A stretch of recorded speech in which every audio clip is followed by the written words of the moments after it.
मैं आचार्य श्याम मोहन त्रिपाठी आप सभी लोगों का एक बार फिर से हमारे चैनल पे बहुत बहुत स्वागत है। दोस्तों, आज मैं आप लोगों को महाकुंभ के बारे में बताने जा रहा हूँ। कुंभ, प्रयागराज, शाही स्नान किस किस तिथियां पर होंगी, आप सब डिटेल से जानें। गंगा स्नान का बहुत बड़ा महत्व है। गंगा स्नान करने के लिए दूर दूर से लोग, पूरी दुनिया से लोग गंगा स्नान करने के लिए आते हैं। कई ग्रह 144 वर्ष के बाद इकट्ठे होने जा रहे हैं, ऐसा संजोग आ रहा है। मित्रों, जो बहुत भाग्यशाली होते हैं उन्हीं को यह समय प्राप्त होता है, क्योंकि 144 वर्ष के बाद फिर वो समय आएगा। ये नाश्वर शरीर तब तक रहे ना रहे, किसके भाग्य में है किसके नहीं है, ये सब ईश्वर की कृपा है। इसलिए महाकुंभ जरूर स्नान करें प्रयागराज में। पहली तिथियां,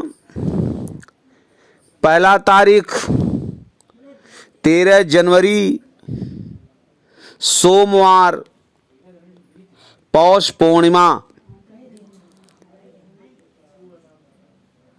का स्नान जो है बड़ी धूमधाम के साथ भक्तगण मनाए हैं।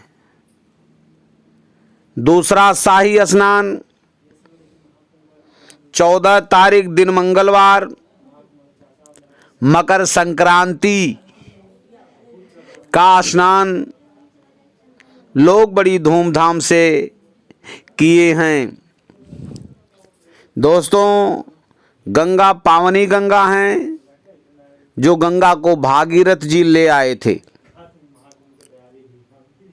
29 तारीख दिन बुधवार मौनी अमावस्या है। मौनी अमावस्या को सारे ग्रह एकत्रित हो रहे हैं, एक राष्ट्र दिशा में आ रहे हैं, एक लाइन में आ रहे हैं, और ऐसा समय 144 वर्ष के बाद ही आता है। मित्रों, इस कलयुग में मनुष्य की आयु 119 वर्ष 9 महीना 5 दिन ही होता है। ऐसा समय आए ना आए, इसलिए ये महाकुंभ में आप स्नान जरूर करें, अपने जीवन को सफल बनाएं। गंगा माता तारण तारण करने वाली हैं, आपके भाग्य को बदलने वाली हैं, आपका जीवन सफल होगा। मित्रों, चौथा स्नान 3 फरवरी बसंत पंचमी दिन सोमवार को मनाया जाएगा। बसंत पंचमी के दिन भी शाही स्नान होगा।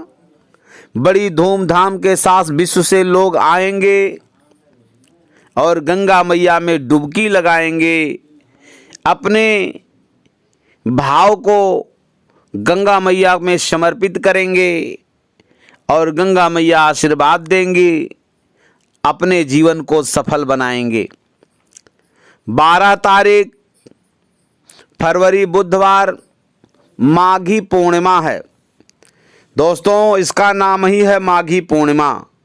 पूर्णिमा जो होता है वह अपने आप में पूर्ण होता है।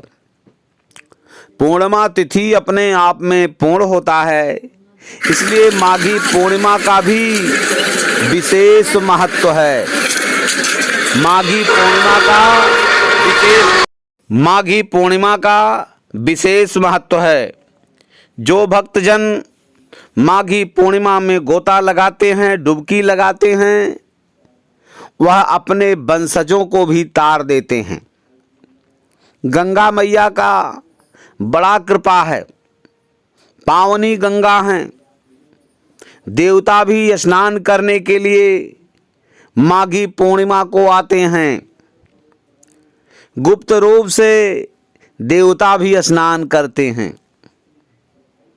त्याग और तपस्या करने वाले व्यक्ति जब जाते हैं तो कोई कोई लोग उनके दर्शन को कर पाते हैं। मित्रों,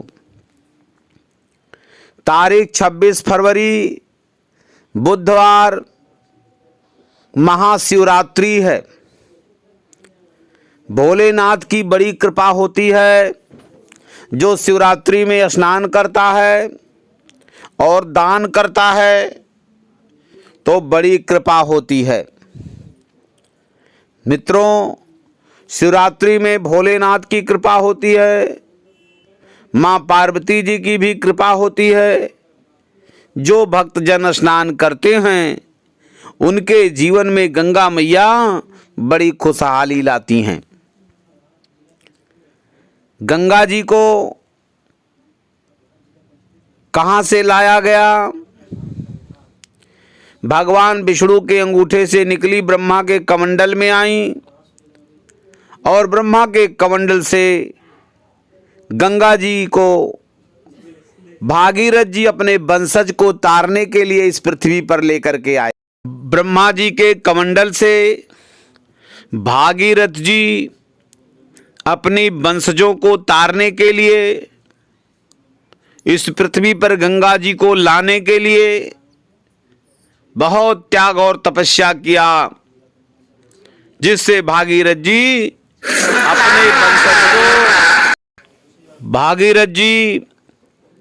अपने वंशज को तारने के लिए कई बार तपस्या किया, भोलेनाथ को प्रसन्न किया, इंद्र को प्रसन्न किया और गंगा जी को जाकर के प्रसन्न किया अपनी तपस्या से। तब अपने वंशजों को तारने के लिए गंगा जी को ब्रह्मा के कमंडल से लेकर के आए। और जब गंगा जी भोलेनाथ के जटा में आकर के समा गई, उनकी वेग को रोकने के लिए भगवान भोलेनाथ अपने जटाओं को पूरे पृथ्वी पर बिखेर दिए थे, कैलाश पर्वत पर बिखेर दिए थे। जब ब्रह्मा जी के कमंडल से गंगा जी निकली, हाहाकार तूफान मचाती हुई, तो उनके वेग को कोई रोक नहीं पाया। बहुत ही समय तक गंगा जी भगवान भोलेनाथ के जटा में भ्रमती रह गई, भूल भुलैया में भटकती रह गई, क्योंकि भगवान शंकर जी के शरीर में जटा में 3 लोक 14 भुवन है। ये गंगा उसी भूल भुलैया में भटकती रह गई। मित्रों, बहुत दिन हो गया भटकते भटकते, जब गंगा जी नहीं निकल पाई भगवान भोलेनाथ शंकर जी के जटा से, इधर भागीरथ जी इंतजार कर रहे हैं, अब गंगा जी आएंगी, अब गंगा जी आएंगी, अब आएंगी।